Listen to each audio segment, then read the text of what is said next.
Boa noite, Floripa, boa noite, Brasil, boa noite, mundo. Eu estou Eustáquio Patunas e este é o programa Vida Inteligente. É um prazer estarmos aqui novamente, é uma contagem regressiva que eu faço sempre. E antes de eu começar o programa hoje, eu gostaria de fazer uma lembrança, né? Nós estamos no dia 23 de outubro e na terça-feira próxima, 28 de outubro, é uma data célebre para o país que eu nasci, a Grécia, né? 28 de outubro de 1940, aconteceu o Mussolini, o então ditador italiano, queria passar pela Grécia para tentar invadir a conquista lá dos aliados e tudo, né? E o Metaxás, um general grego, disse para ele não. E, em função disso, adiou-se aquela conquista, aquela entrada dos italianos, de todos aqueles aliados pela Grécia. Depois acabamos sendo tomados, mas esse dia, essa coragem do general Metaxás ficou sendo considerada uma atitude ousada, uma atitude heróica de impedir que usassem o nosso território para fins bélicos, né? O que acabou acontecendo mais tarde, mas essa data é célebre. E nós festejamos todo dia 28 de outubro. Hoje, todos esses países que se envolveram na ocasião são aliados. Então, essa data é mais a lembrança histórica, mais o ato heróico, vamos dizer assim, isso serve para qualquer nação de todo mundo, essa preservação, esse amor à pátria, à soberania do seu país, né? E isso é sempre bom enaltecer. Então, eu, na qualidade de grego nato, eu vou homenagear essa data aqui no Brasil, como eu tenho feito nos últimos anos. Eu vou fazer um dia especial, com documentários que contam toda essa história e vídeos também, no www.greciasempre.tv.br, em horário do Brasil e da Grécia. Hoje o nosso fuso horário é 5 horas de diferença, né? Então, no dia 28 de outubro à noite, no dia 27 de outubro à noite, eu já começo a transmitir para a Grécia, né? E aqui para o Brasil vai ser muito interessante vocês assistirem. Alguma coisa em português e a maioria em grego, por ser uma data nossa, ok? Então, convidados, www.greciasempre.tv.br, terça-feira, 28 de outubro. Bem, lembrando também que eu mando aquele fraterno abraço para todas as pessoas que nos acompanham todos esses anos, aquelas pessoas que têm contribuído com Vida Inteligente, você é eternamente grato, quer dizer, todos nós seremos, até quem não contribui também, porque usufrui de tudo isso que essas pessoas ajudam a manter. E também dando aquele cordial abraço para essas pessoas que nos escrevem, nos inquirem e a gente deixa às vezes sem resposta, né? Mas isso faz parte do processo, porque nós também não somos donos da verdade, nem sabemos somos aprendizes, como bem diz o Jorge. Bem, o tema que se apresentou para hoje é interessante, como todos que se apresentaram, e eu vou passar para vocês o teor que eu enviei por mala direta, né? E o título de hoje é Destruens et Construens, nome latino, construir e destruir. Então nós vamos ver esse aspecto, né? E parece que para os dias atuais é uma coisa que casa, é uma coisa que cai como uma luva, né? O mundo que nós estamos vivendo no mundo, esse período eletivo aqui no Brasil, os nossos próximos 4 anos, né?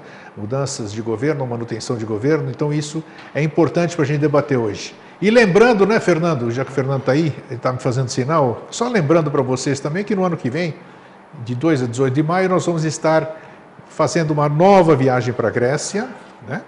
Nós vamos conhecer aquelas pessoas que não me acompanharam dessa vez, vamos conhecer o berço da civilização ocidental, e vocês estão convidados a nos acompanhar.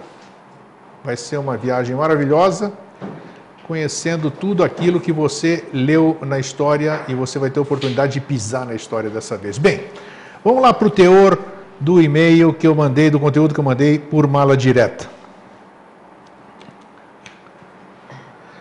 Observemos o que se passa em torno de nós mesmos. Uma estranha... Ixi, comecei mal aqui, vou começar de novo, hein? Observemos o que se passa em torno de nós mesmos. Uma estrutura apodrecida prestes a desabar, onde se equilibram tremendas contradições e por onde transitam incoerentemente vislumbres de ideias novas. Impulsos jovens estourando velhas cascas. Um destruens desmesuradamente ativo, fazendo ruir aqui e ali as tradições, rompendo elos do raciocínio por demais sistematizado, afrontando preconceitos, diluindo perspectivas anteriores, perceituando novas tomadas de posição e urgentíssimas. Em tudo, do velho ao infante, do empírico ao científico, do previsto ao improvável, do estabelecido ao apenas formulado, do concreto ao abstrato, do rotineiro ao esdrúxulo, criaturas de moldes tradicionais, encerradas comodamente em estreitas paredes, que se julgam inatacáveis e isentas de perigo, esbarram, entretanto, numa inviabilidade que lhes desarticula a razão, deixando à solta torrentes emotivas, à custa das quais despenham em vertiginosa queda para um dantesco impasse coletivo. É o destruens que prevalece no momento. Não o estamos preconizando. Tentamos com toda a nossa energia evitá-lo, mas não podemos ignorar que é chegada a hora da derrubada de tudo que for considerado falso, ilusório, aparente, por força de julgamento legal, que só aceita as credenciais do espírito, definindo as consciências. Bem, aposto com qualquer um de vocês que parece que isso aqui foi escrito antes de eu vir para cá, né, para trazer para cá, né, de tão atual que é. Mas, para surpresa de todos nós, e eu gosto de dar as fontes, né, das coisas boas, esse texto, esse pequeno trecho que eu tirei de um trecho maior, é da Marta Queiroz. Ela escreveu esse trecho na revista Dharana, 19 e 20, de janeiro a junho de 1962. 52 anos atrás. 52 anos atrás. Era o ano 37 da revista Dharana, né? Ou seja, né, isso que eu digo, 52 anos depois, o crédito todo para Marta Queiroz. Quem puder e tiver a revista Dharana, acesse edição 19 e 20 e leia o trecho inteiro, e parece que ela escreveu hoje, né? Incrível. Então vocês vejam a similaridade do que acontecia 52 anos atrás, né? Que referia-se a um outro processo, claro, né? Sim, né? Você sabe muito mais do que eu. E o processo que está acontecendo hoje. Sim, também. Então, como é que nós vamos hoje falar sobre isso? Podemos abordar pelo tema, o próprio que o nome diz, né? Tem gente que vem aqui nasce, vive, alguns para construir. É uma índole que vem, não sei se isso aí vem com a gente, se é nato. Você já disse em outras ocasiões que a pessoa vem para a família certa, para o país certo, para as pessoas certas, tal. Então, mas e a índole dessa pessoa? Ela vem também dessa forma? E por que outras pessoas vivem para construir e outras pessoas vivem para destruir?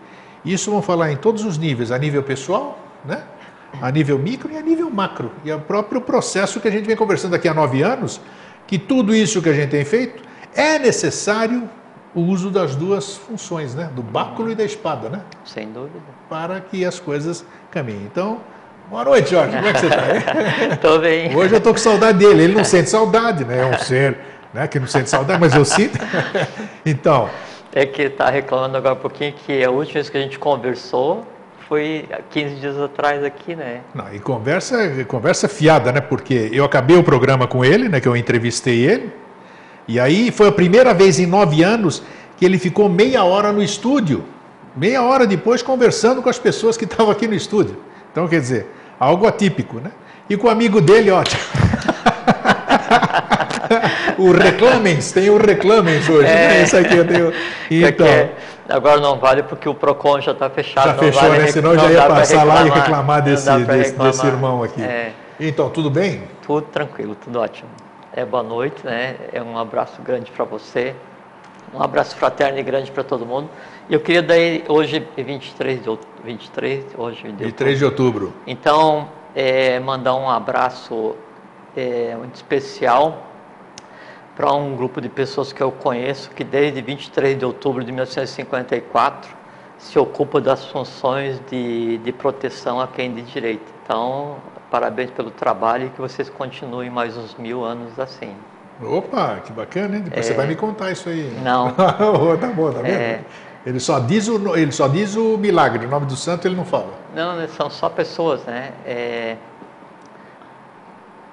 E a data, então, começou 23 nesse... de outubro de 1954. Então tá. Bom, então sabe, tem a tríade, o Trimurti hindu, que é Brahma, Vishnu e Shiva, né? Brahma é o equilibrante, né? Shiva, pensa-se que é o destruidor, mas é o transformador. Sim. Né? E Vishnu é o construtor, né? Na verdade, ele é o estabilizador. Shiva acaba com o velho para dar lugar ao novo, né? Transforma. Isso. Né? Sempre o destruis et construis, ele, por isso, na alquimia, ele é o solve e coagula. Né? Ele funciona como um processo de expansão e contração. Quando acaba a expansão, né, e inicia a contração, que daí é um processo e um momento de maior consciência, é como entre uma batida e outra do coração, né? Então há uma parada, né? E com relação ao coração, existe da mesma forma destruis e construis, que são os polos opostos, né? Norte e sul, como tem no cérebro norte e sul, e como tem no corpo, onde o cérebro é o norte e o coração é o sul. E as pessoas pensam que daí então você tem no organismo Ida e Pingala, que são os canais à esquerda e direita da coluna, né? E Sushumna, que é o do meio, que seria o equivalente a essa tríade, né? Mas daí no coração também tem Ida, Pingala e Sushumna, não é só na coluna. A parte que divide o coração no meio, ela funciona exatamente ali, igual, e por ali fluem as mesmas energias, esse tipo de coisa assim. Para falar que sempre é um processo de polo, né? Sempre tem a oposição, porque da oposição é que nasce a própria necessidade da manifestação. Seria a dualidade? A dualidade, okay. a polaridade, né? Porque, por exemplo, assim, em matéria de universo, e eu já vou falar do destruir e construir no próprio momento de criação do universo, em matéria do universo, se não tivesse esse processo, né, de opostos, o próprio universo não tinha razão de existir, porque se algo é perfeito e acabado, né, a nível cósmico, para que existir de forma imperfeita e inacabada? Então, não interessa o que se veja no universo, está em evolução da mesma forma que nós estamos, independente do que seja.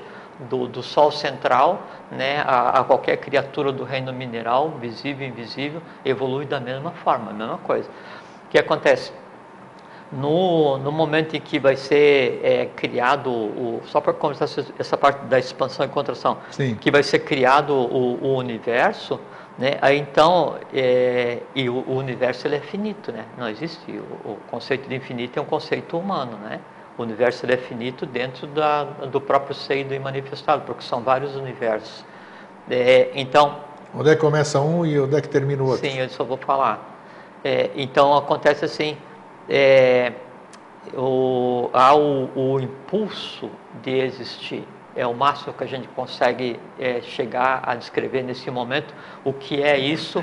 Que é aquele ponto de mudança da não existência cósmica para a existência, que assim, vamos criar o ponto a partir do qual vai ser um universo com todas as formas em evolução. Daí, então, sabe que hoje se considera que existe 5 elementos, né? 4, terra, ar, na subida, terra, água, fogo e ar, o ar e fogo, dependendo da inversão do tattva, e mais a caixa, que é o 5º tattva, que é o éter, né? O éter. Isso. E por que só tem 4 elementos físicos e um que não é físico? Porque a gente está no 4º momento evolucional. No próximo momento evolucional, daí o éter vai ser físico, porque ele é o 5º já pronto. Tem algo a ver com sentidos também ou não? Sem dúvida, tá. Claro que sim. Hoje a gente está desenvolvendo o olfato, né? Então, no próximo momento evolucional, a caixa vai ser sólido, vai ser tão sólido quanto a humanidade que exista, né? E aí o 6º princípio vai ser considerado como hoje é o Akasha. E aí nesse momento, o próprio conceito de criação do universo, ele muda porque a matéria vai ser baseada em uma primordial diferente. Então a primordial da matéria é o Akasha, né? não existe nada. Aí então há o impulso de existência e esse elemento primordial, ele se expande, né, até um determinado plano. Há um tamanho para isso, né? A partir do momento que se expande para um determinado plano, que é o que seria o construins, eu estou construindo o plano primário, nesse momento não existe nem matéria suficiente para que o espírito exista. Sim, porque o espírito de qualquer um, né, mesmo Atman, Buddha e Manas, em cada um, ele é feito de matéria também, sempre na escala de 7, do visível para o invisível, de fora para dentro. Mas você está falando do geral, porque aí... do geral, porque não existem outros universos, não existiria matéria já disponível? Estou falando do momento de criação de todos os universos, então tá. Todos eles são criados ao mesmo tempo. Tá. O que acontece é que daí, então, a potencialidade se desloca, da mesma forma se desloca de um globo para o outro, de uma raça para outra, de um continente para outro, nesse sentido que a evolução acontece aí ao redor do que a gente chama de Terra. Então, há esse momento de expansão, né, que é o construins, né, aí quando chega no limite, há uma contração que é o que seria equivalente ao destruis. Essa contração que faz, então a caixa se expande e dá uma primeira forma, delimita o espaço do que seria o universo, tá? Veja só, uma vez delimitado, uma parte fica permanente e uma parte dessa caixa ele vem e se contrai, né? Se contrai a tal ponto que ele adquire uma outra característica. Então, o destruis, nesse caso, não é o destruidor, é o transformador. Quando ele se contrai e adquire uma outra característica, o próximo, né, elemento básico de formação da matéria é feito. Então, todos os que a gente chama de tato, os elementos sutis da natureza, eles são feitos a partir da contração do akasha que existe em cada um. Então, primeiro a caixa se expande, se contrai uma parte, e daí forma o primeiro, aí tanto faz se é ar ou fogo, dependendo da inversão de tatos que haja no momento evolucional. Isso aí não seria um tipo de cosmogênese? É a cosmogênese, é a essência da cosmogênese, né? Para ver aonde que se aplica, inclusive, destruões e construções. Aí, então, isso se contrai e gera, né, o que seria o próximo, vamos supor que seja o Vayu Tapa. Aí se criou plano seguinte universal, ainda potencial, né? E existe a primeira caixa. Daí, dentro do plano onde existe Vayu, ele vai se expandir até o limite, né, desse universo que está em formação, porque ele ainda existe enquanto ideação, né? E aí uma parte permanece Vayu, né? E aí se dá a forma, porque Vayu tem forma redonda, então por isso que a forma do universo é dada por Vayu, que é segundo influxo. Ele volta, né? E aí nesse voltar, uma parte permanece a segunda caixa. Pode parecer estranho, mas já vou explicar isso. Então, e aí se cria o que seria o seguinte, que é o Tejas, né? E aí então se cria todos os quatro planos. Mas ainda não é que foi criado o que a gente chama de ar, água, terra e fogo. Foi criado o espírito do ar, água, terra e fogo. O espírito que seriam os elementos sutis da natureza. E em cada plano que existe um elemento sutil da natureza, ainda permanece existindo o akasha. Então, quando as pessoas falam assim, eu vejo muito assim, porque no akasha está não sei o quê, porque o akasha é isso, Ninguém akasha é sabe aquilo. o que está falando, na verdade. Não sabe. Não dá para dizer isso, Grego. A gente usa, é muito bonito a gente falar, no akasha, porque no akasha não, Grego, mas não dá os registros akáshicos e a gente não entende absolutamente nada. Existe mesmo, né? Os lípicos é que fazem. Mas não dá para a gente dizer isso porque, assim, só o fato da pessoa se referir ao akasha, mesmo que ainda não tenha a compreensão integral do que seja, né, em si já é um salto evolucional, porque ela está tratando mentalmente e verbalizando, né, o que para ela ainda é invisível, porque o akasha para a humanidade hoje ele é invisível, porque você vê o fogo, vê o ar que atrai do movimento, vê a terra, vê a água e não vê o akasha. Mas foi por isso que eu falei no programa passado, né, que foi dessa questão, porque a gente fica imaginando o quê? Como os livros são escritos aí, porque diz que tem os lípicas, que são os anotadores, né? Então as pessoas começam a imaginar que tem um monte de gente lá em cima sentado em algum lugar e vendo o que o Renato está fazendo e anotando ali as coisas dele. É isso que eu quero dizer. São hierarquias arrúpicas. Exato, né? Então o fato de você pensar não é... E que tem por função... Você está se ligando ao erro. Ele está ligado à própria gestão da matéria e eles anotam, o anotar entre aspas, né? que fala que tem um livro, o livro da existência, que é o Kamapa, né? Mas é outra escrita, e aí a função dos lípicas, na verdade, é fazer com que os seres que vêm a existir... São coisas que não dá para explicar na nossa linguagem aqui, né? Na verdade é isso, né? Algumas coisas até dá, aos poucos vai dar para explicar mais, né?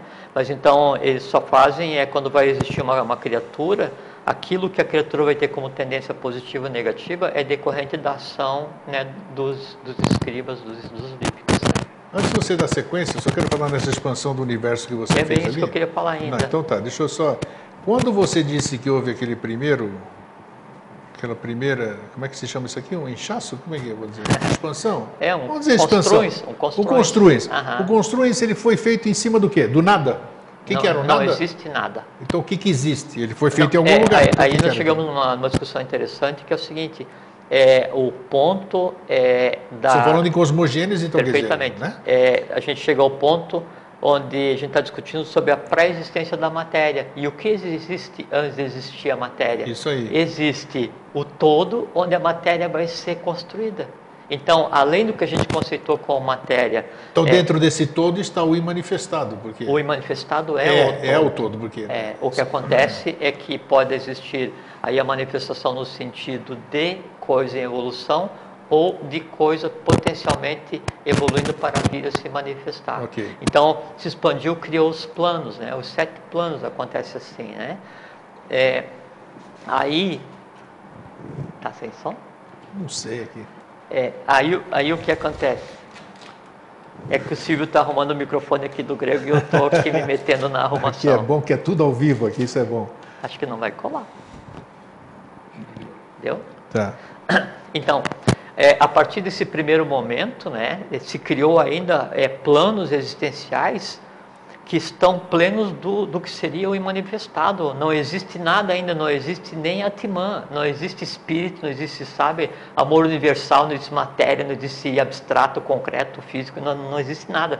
Existe uma amálgama, né, escalonada, de onde vão existir as existências, né? Onde vão existir as existências. Existir as existências é cruel, né? Mas tudo bem. Mas tudo bem, faz parte. Faz parte. Aí então, a partir desse momento, acontece novo processo de densificação da mesma forma, né? Até criar uma ambiência própria para quê? Aí acontece o construins novamente, só que em vez do construins da matéria, né? Aí eu construis do que seria a matéria jamais consciente, né? Não é jamais junto, jamais separado. Consciente, que é o que a gente conceitou como espírito. Então há um transbordo. Né? É tipo assim, você manda construir uma casa e você se muda com a tua família. A construção da casa, aquele processo todo, né, é o que seria a construção da matéria, que é o que a gente chama de universo. Está pronta, construída assim, está habitável, a família que vem para habitar esse negócio, então o transbordo, aí sim, mônadas, né? Então, e hierarquias, aí então começa a haver influxos organizacionais. Mas de onde elas vêm? De onde elas vêm? Então, aí é outro conceito muito interessante, porque mesmo quando não existe a matéria, a consciência, né, o ponto final de consciência adquirido no último momento evolucional, ele continua existindo num processo de construção antes da expansão. Então, a consciência de todos nós, do todo, ela vai existir no não manifestado, mesmo antes de existir a matéria e de existir a própria manifestação. Aí o que acontece? Escalonadamente começam a agir as hierarquias, né? Sempre, né? E aí se organiza tudo. Uma vez organizado tudo, né? Aí começam então os ciclos evolucionais, né? Dentro da galáxia, dentro dos sistemas solares, dentro dos planetas, assim, até chegar no nosso dia a dia. Todo esse processo, ele envolve então uma transformação, né, que seria a construção, né, ou preservação, e uma transformação que seria a destruição. Então, expande, uma parte se estabiliza e a outra se contrai. Né? Eu conversei sobre isso, sobre esse aspecto com os homogêneos, para mostrar que o quê? Mesmo o destruins, né, ele não só é construtivo, como também ele é necessário à evolução. Então, vamos trazer essa realidade do destrui e constrói, ou do solve e coagula, ou do expande e contrai, para dentro de cada um de nós. Os grandes embates que cada um tem no dia a dia, na sua própria cabeça, na sua própria alma, né? Assim, eu devia ou não devia ter feito, eu fiz, mas eu não vou fazer, eu acho que deveria ser assim e tal, não. Então você sucumbe a um desejo, se não sobrepõe a razão ao desejo. Então, quando é o instinto, o desejo que está agindo, isso eu destruo, né? Aí quando a razão vai agir, isso eu construo. Quando a paixão vai agir, isso eu destruo. Quando o amor vai agir, isso eu construo. Quando o ódio vai agir, isso eu destruo. Quando a fraternidade vai agir, isso eu construo. Então, esse processo, essa polaridade universal, e quando você manifesta o ódio, isso eu destruo. Por quê? Porque ele é um constrictor.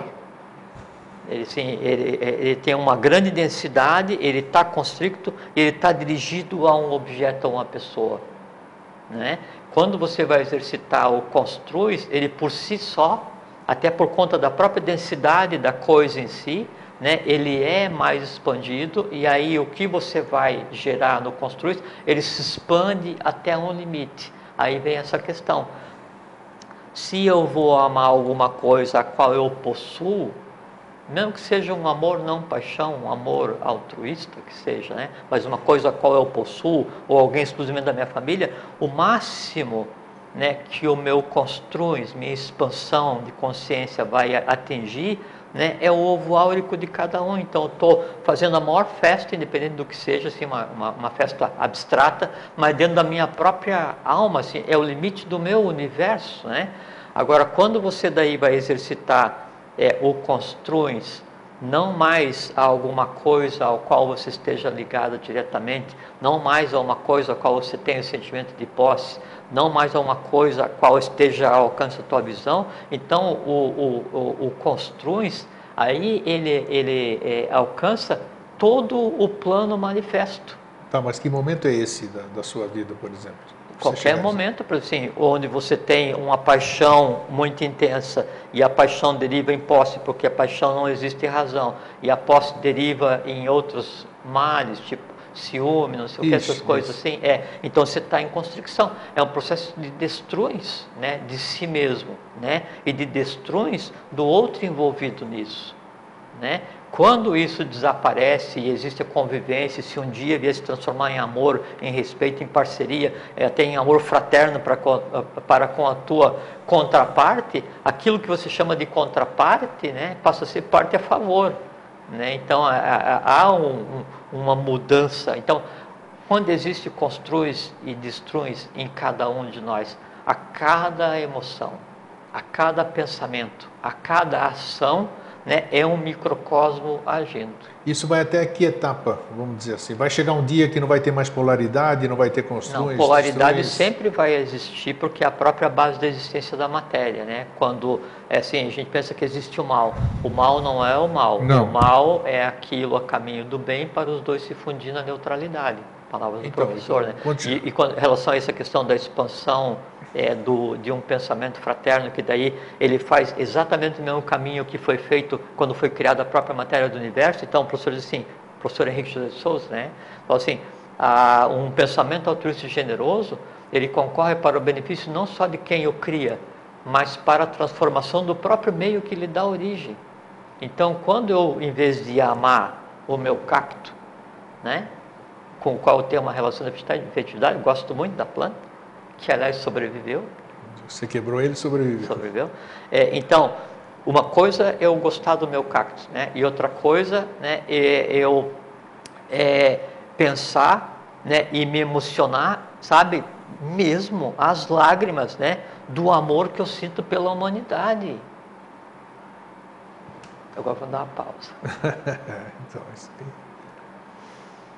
Mas o interessante é isso, você tentar, conforme você vai falando, você tentar dar forma, como você diz, né? Sim. Então porque quando você está falando de alguma coisa, já dá para continuar. Então, quando você está falando de alguma coisa, a coisa em si, ela existe, senão você não conseguiria falar. Então, quando você vai falar de amor, daquela forma que eu falei, que eu não vou repetir, porque senão daí atrapalha a fala para todas as pessoas, né? aí então você está tendo contato com aquilo, e aquilo tem o impacto que você acabou de ver, porque você está de tal forma ligado àquela coisa viva que é o amor universal, que é o amor fraterno por todos os seres, independente da idade que cada ser tenha, porque o que a gente conceitou como eu é só um ser que ainda está verde, está novo, mas ele vai evoluir por conta dele, problema dele, quantas eras vai demorar, isso aí cada um que sabe de si, né? Mas então, quando você imagina um pensamento desses assim, de afeto, né? Vou usar afeto, que se usa amor, daí não dá para continuar a falar. Então, o afeto pela humanidade como um todo, né? Daí, isso que você gerou, veja como é interessante o poder que tem o ser humano, né?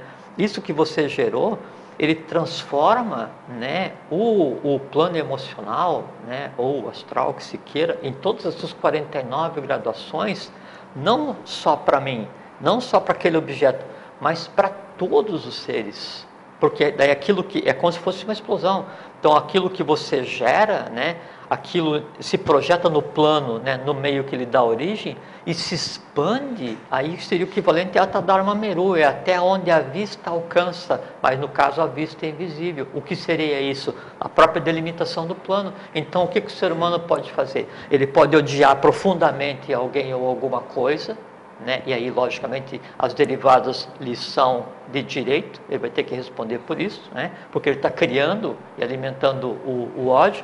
Ou ele pode amar profundamente, né, alguém ou alguma coisa ou o todo, e aí então ele sai da condição de destruidor, né, de si mesmo e do objeto do ódio, né, e passa para a função de construtor do plano que dá origem à alma de todos os seres humanos. Então, isso é o ser humano, né? Só que como as pessoas não sabem disso, então elas se metem em um buraco de destruições, né? E turvam, né? Turvam de turvar, de deixar assim fosco, né? O que seria a lente que lhes daria uma visão da existência do universo, e nessa atmosfera, né, nublada, densa, desagradável, né, a vida vai transcorrendo sem impacto nenhum nos outros planos. Aí a pessoa se transforma numa vítima de si mesma, num eterno processo de destruições. Por quê? Porque ela fica gerando dores, né, e essas dores ou esses prazeres derivados das dores ou dos ódios contra alguém ou alguma coisa, e plasma aquele ódio em direção a alguém ou alguma coisa. Só que essa plasmação do ódio em direção a alguma coisa não transforma o plano, porque quanto mais denso é a emoção, o sentimento criado, mais constricto ele é. Então a pessoa está jogando um balde d'água para cima e vai cair em cima. Isso é o destruins, né? Enquanto construis é esse processo de expansão. Só que a história mostra não importa, desde a que a gente aprendeu, desde que a gente conhece, ou a anterior, que todo mundo conta, percebe-se que não foi bem assim.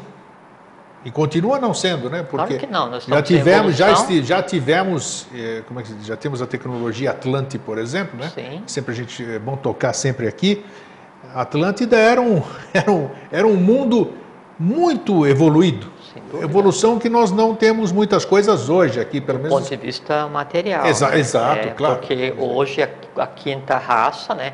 Qualquer pessoa que não haja baseada no instinto que está na Lemúria e nem na emoção mais baixa que está nos primórdios da Atlântida, né? Hoje se deveria pensar com a mente abstrata. Então você está há milhões de anos longe da Atlântida, tanto cronologicamente quanto em termos de consciência. A Atlântida, porque que ela teve um momento que seria a Satya Yuga, um momento dourado, né, onde havia o equilíbrio, sim. Mas aí não só ela, teve outros fatos aí ao longo do mundo. Sim, mas especificamente, né, que é o que a gente tem mais referência, assim, a mais imediata que dá para conversar.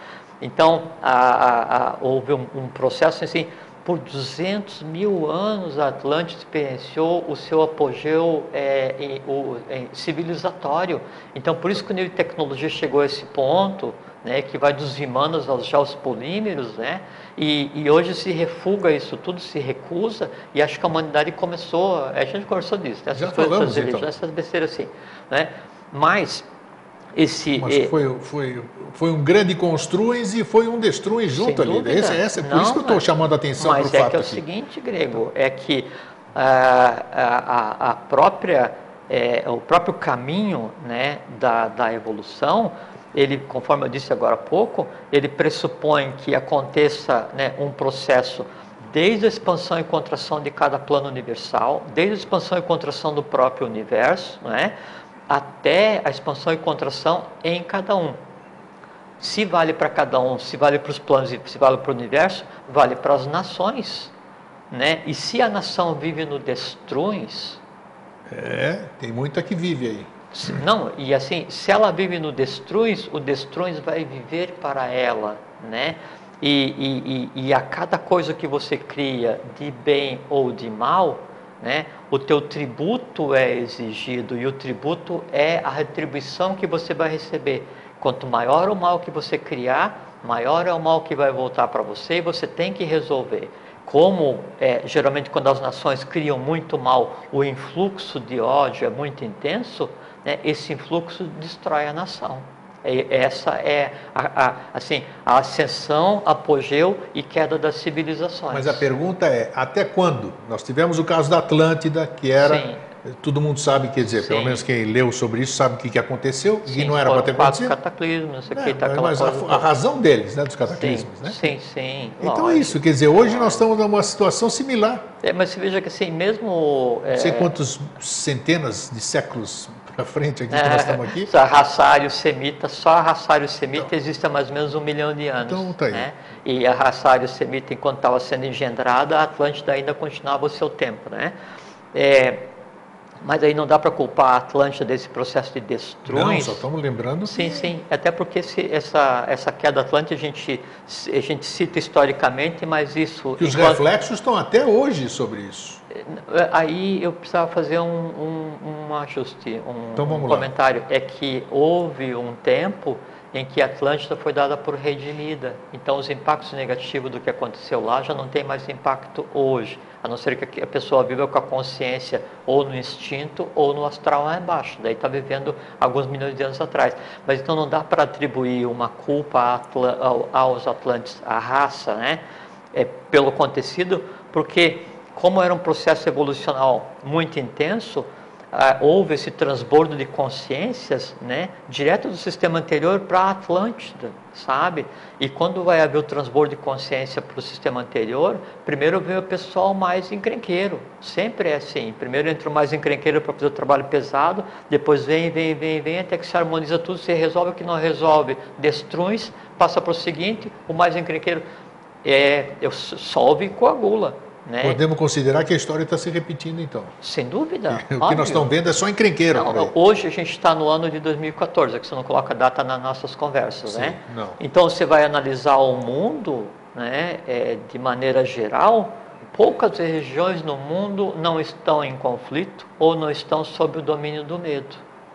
Né? Isso é derivado do quê? Então a gente tem esses processos, né, de apogeu, de crescimento, apogeu e de descida das civilizações e dos ciclos. Então hoje acontece assim, nós já estamos em um novo ciclo que vai chegar no seu apogeu, né? Mas ao mesmo tempo está mesclado com um ciclo que está no destruins, né? Então a gente olha e se espanta, como que boa parte da humanidade passa fome? Como que tantas pessoas, tantos seres humanos, tantas vidas são ceifadas diariamente por ignorância dos dirigentes dos países, né? É uma coisa absurda, né? E a gente pensa que são só números, mas não. São seres com uma história, com uma existência, que tiveram o direito de existir e karmicamente cada um em sua posição, que tem as vidas ceifadas, isso é lesa evolução, lesa divindade. Entende? Esse processo que a gente vê hoje, então, é o resíduo de um ciclo terminado e que já está passando pelo construins, pelo destruins, ao mesmo tempo em que o construins já está em expansão para o ciclo seguinte.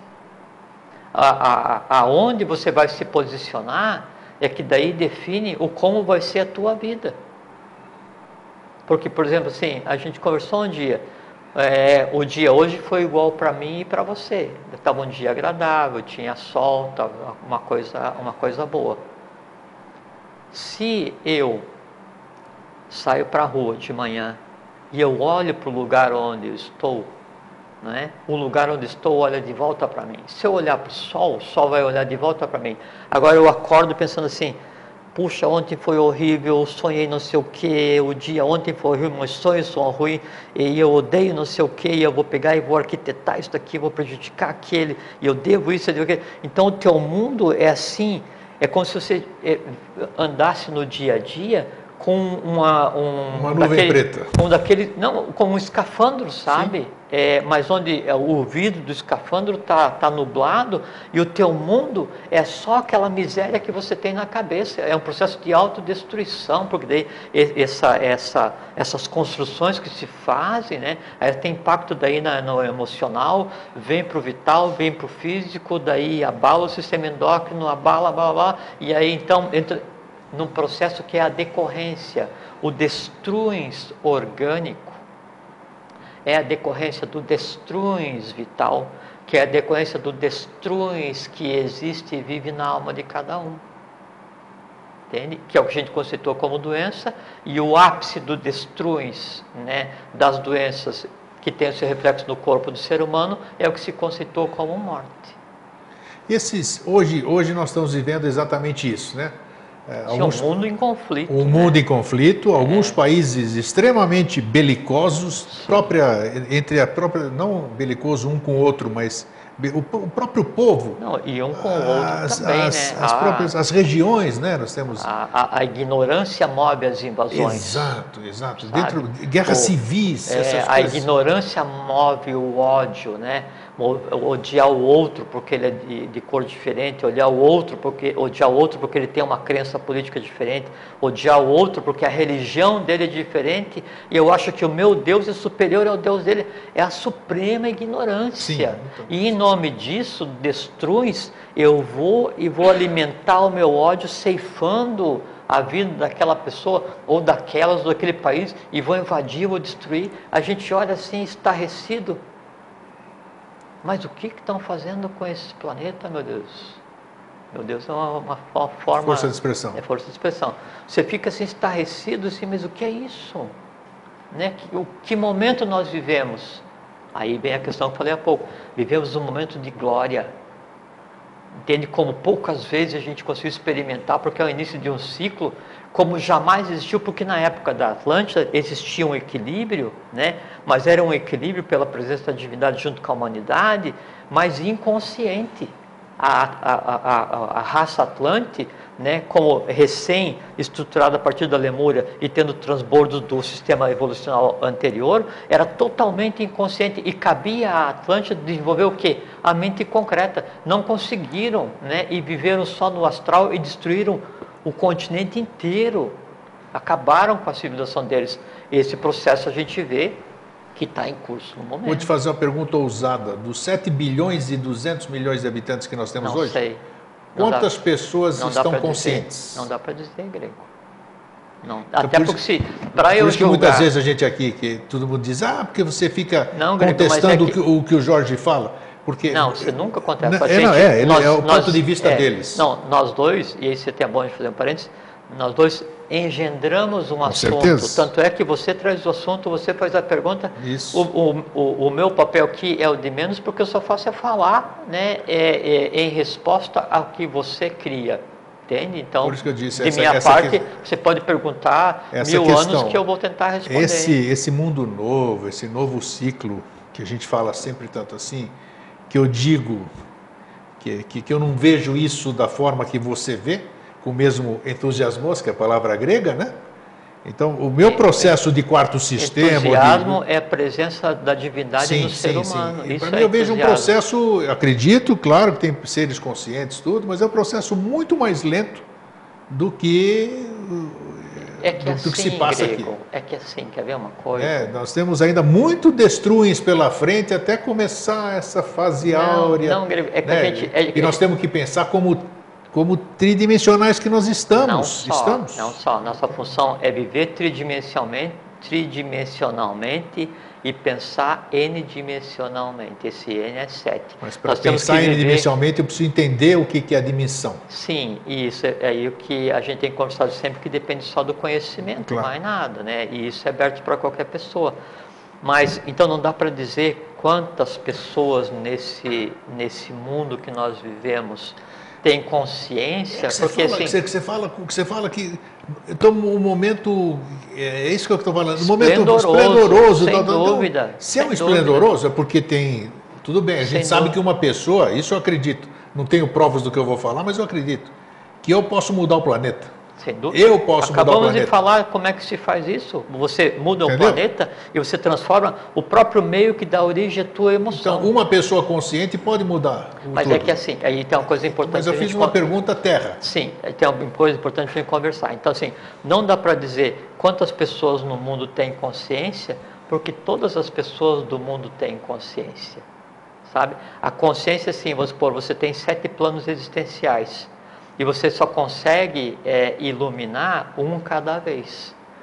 O lugar onde a tua lanterna aponta, ali é onde está a tua consciência. Então, todo mundo tem consciência. Agora, para aquela pessoa que age instintivamente, como se fosse um animal, né? Não no sentido negativo, mas o animal, por ter a consciência focada no neurovegetativo, ele não tem o livre-arbítrio, o discernimento, a mente. Então, as pessoas que agem só instintivamente, aonde está a consciência dela?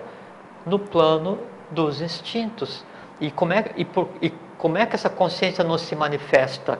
E por que essa consciência não se manifesta? E por que aquela pessoa não evolui?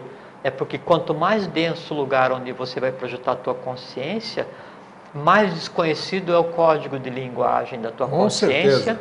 Com certeza. E menor é a capacidade dela se expandir, e você acaba cometendo um crime máximo de lesa divindade, porque você pega o sol que existe em você, que é Atman, que é uma parte do próprio sol oculto, do próprio manifestado, que é aquilo que transbordou de um sistema para outro, cosmicamente, que está tendo experiência agora na humanidade Shiva. Então você pega isso que é você, não que é o que você está, e você aprisiona isso, né, no lodo da tua alma. Por mais forte que seja a luz, se você enfiar num poço cheio de lama, ela continua sendo luz, porque são luzes perenes, só que ela não consegue projetar seus raios para lugar nenhum. E na medida em que o sol que há em cada um, Atman, né, o Atman Buddhiman do espírito em cada um, projeta seus raios, né, para os planos que nos formam para a alma, né, é um processo irreversível. Aí não é que a pessoa adquire consciência, é que a consciência dela vai passando a estar focada em planos cada vez mais superiores. Superior é só maneira de falar que na verdade... Sim, ela vai alçando outros níveis. Que na verdade assim, a consciência ela deve habitar planos cada vez mais interiores ou inferiores, porque dentro do físico está o vital, dentro de cada átomo do físico está o vital, dentro de cada átomo do vital está o astral, dentro de cada átomo do astral está a mente abstrata, né, mano superior, dentro de cada átomo, né, de mano superior está Budi, que é o amor universal, dentro de cada átomo de Budi, que é o amor universal, eu tenho a partícula básica, que é a Atman. Então, aonde está o meu espírito? 100% dentro de mim. A questão é o quão fundo eu enterrei a ponto dele não conseguir nem interferir na minha razoabilidade e nem naquilo que eu crio no plano físico através da verbalização. O construins jaz oculto, né, na lama da minha alma, e o destruins eu pratico todos os dias, porque eu ajo baseado só no instinto ou no astral mais baixo. Por isso você não pode dizer assim, quantas pessoas na humanidade têm consciência, porque além desse fato de todos terem consciência, só que difere consciência para entender essas coisas que nós estamos falando hoje aqui. Para eu falar quantas pessoas têm consciência superior, vamos usar o termo, eu teria que incorrer em um juízo, eu tenho que julgar, exatamente, você não é, você não é, e a gente até teve uma conversa agora um pouquinho ali, às vezes o ser de alta estirpe evolucional, né, ele vem não com toda a consciência, com menos consciência, mas fazendo o bem, porque nenhum vai fazer o mal, nenhum faz destrui, sempre construi, mas ele vai fazer o trabalho dele ocultamente. E vai fazer, e vai ter uma existência plena, né, cumprir o seu trabalho e depois abandona o corpo físico e segue esplendoroso a sua existência, já não mais né, restrito nisso que a gente conceitua como vida. A pergunta isso é o construis absoluto. Buscar, eu fiz essa pergunta para tentar ir buscar de onde você tira esse otimismo que pode contagiar quem está nos assistindo. Sim, espero. É isso que assim eu espero. Então, de onde você tira? Onde é que você vê o que nós não vemos? Eu ouso dizer, nós não vemos, generalizando. Não, todo mundo vê, Grego. Sim, mas cada um da sua forma, sim, né? Cada um como você disse, na sua escala, no seu nível. Tal. É que assim, Grego,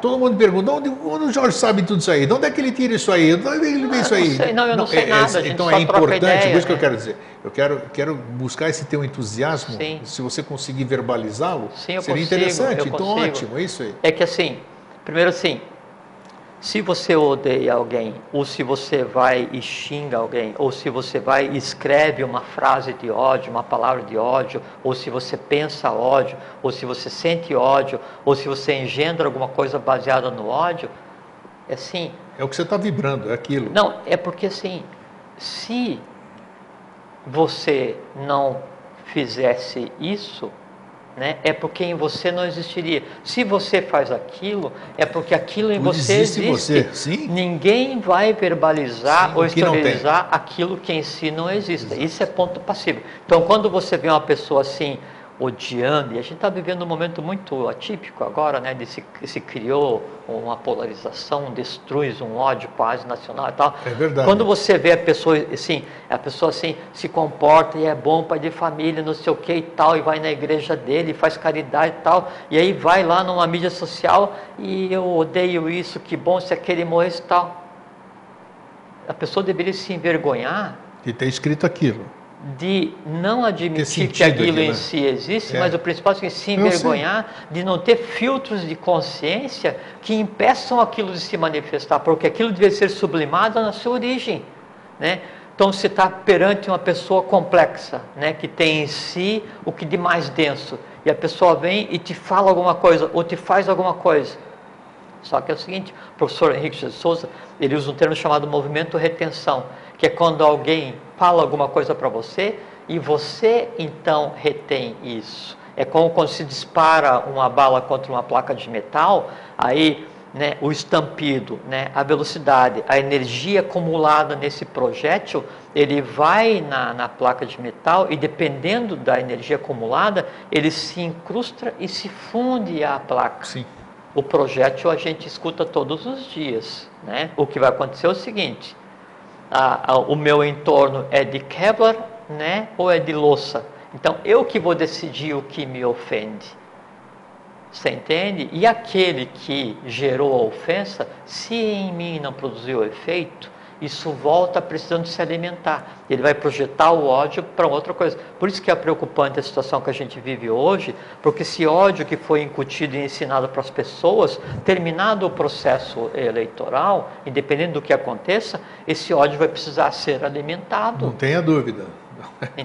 Ele mostrou que ele existe, que ele está vivo. E quem engendrou essa mecânica de incutir o ódio nas pessoas, né, que tiveram o direito de nascer em solo brasileiro, isso é crime de lesa evolução e lesa divindade em uma escala que eu olho para quem engendra isso e eu me compadeço para ver o seguinte, o tamanho da encrenca que vai ter que resolver para frente, e aquilo se propaga, né, e ele deixa como legado para os descendentes no sobrenome. Então nasce um descendente naquele sobrenome já com um legado horroroso para resolver. Por quê? Porque ele engendrou o mal de uma nação e mentiu, incutiu o ódio.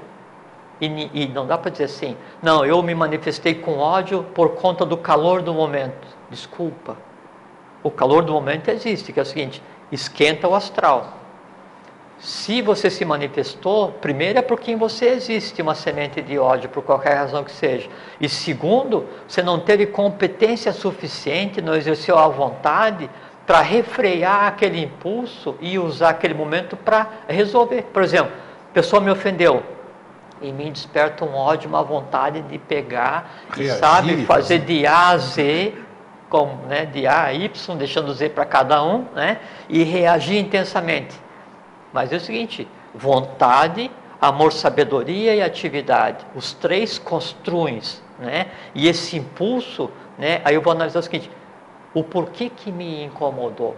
O que aquela pessoa falou que em mim doeu tanto? E o doer na pessoa significa o seguinte: é alguma coisa que ela tinha como se fosse preservado, né? Então, por exemplo, assim, vamos supor, pensou que não tinha mais e você então, assim, mostrou que eu ela acho que eu sou amigo, né? E a pessoa vem e me chama assim: o seu grotesco, aquilo que ela mandou, o conceito de grotesco, e eu assimilo aquilo, cria uma fenda, entra em mim, aquela criatura viva que foi gerada, a palavra grotesco com tudo que ela tenha de ódio por mim, né? E aquilo vai se alojar onde em meu organismo?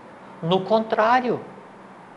Aí a fraternidade que eu acho que eu tenha, né, ela vai receber o impacto, né, do grotesco que chegou para contestar. Essa é a dor, né, que é causada em cada um quando você ouve uma coisa que te magoa. A mágoa é isso. É a mesma coisa que por se usa o termo tomar as dores, né? Perfeitamente. Tomar as dores é o seguinte: alguém está imerso, você vai e tenta resolver, se misturando, quer dizer, alguém está se afogando e você não sabe nadar e você pula na água junto. Não adianta, fica na terra, joga uma corda e uma boia e salva a criatura. Então isso, tomar as dores, é a coisa mais inútil que existe. Tem que agir baseado na neutralidade. Então, se a pessoa exteriorizou aquilo, tudo bem, falhou, né? Agora é o seguinte: use esse momento para pensar assim: que vergonha, o que em mim existe, o quão falso eu sou comigo mesmo, para dizer que eu sou fraterno e amo todos, e eu odeio um. Se eu odeio um, é mentira que você ama todos. Se você odeia um ou mais, é mentira que você é fraterno. E é mentira de quem? É mentira de você para você mesmo. Isso é o destruins, sabe? E é destruição física, vital, é a destruição da alma, é um obstáculo à evolução. E aí, obrigatoriamente, você vive um ciclo que já acabou. De onde vem o meu entusiasmo? Né? Em mim. Né? Eu não tenho nenhum desses resíduos. Que bom. Entende? E aí, isso qualquer pessoa pode ter.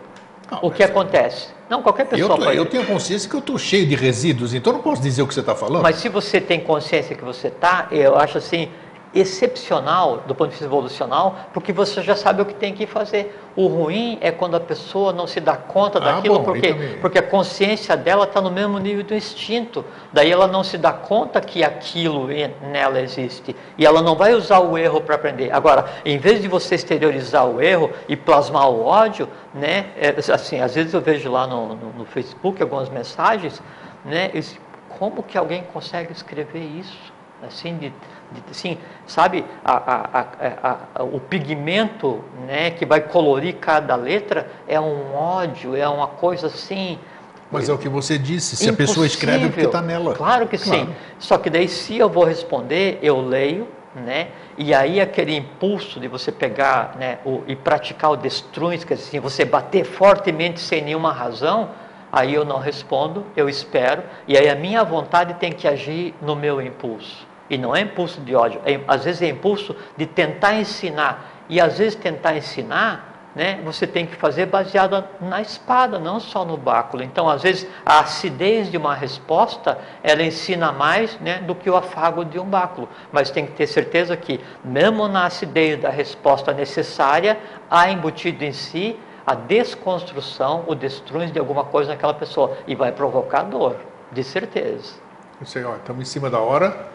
E, bom, nós estamos num momento aqui, 23 de outubro, daqui a 3 dias, nós vamos estar elegendo o regente dos próximos 4 anos do Brasil. Então, cada um de nós, eu, você, Jorge, todos que estão aqui, nós temos em nossas mãos o poder do construins ou do destruins. Cada um sabe o que é construins e destruins para si ou para... O professor Henrique de Souza, ele fala assim...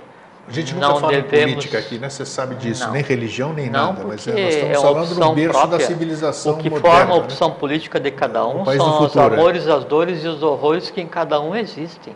Precisam ser alimentados e a política é só uma fuga. Então, ninguém pode dizer assim, eu exteriorizei só por conta da política. Né? Não existe exterior, porque você existe. Então, o professor fala assim, não devemos nos preocupar nem com o bem, nem com o mal. Neutralidade. É isso aí. Esse é o caminho. Então, tá bom. Gente, um bom voto domingo, né? E deixo aqui o meu obrigado, Jorge. Eu que agradeço a você. E vê se não me deixa mais 15 dias sem Não, agora... Deixo para vocês um fraterno abraço. Um fraterno abraço, fiquem em paz, tenham uma boa vida e tentem viver como o que vocês são, seres humanos.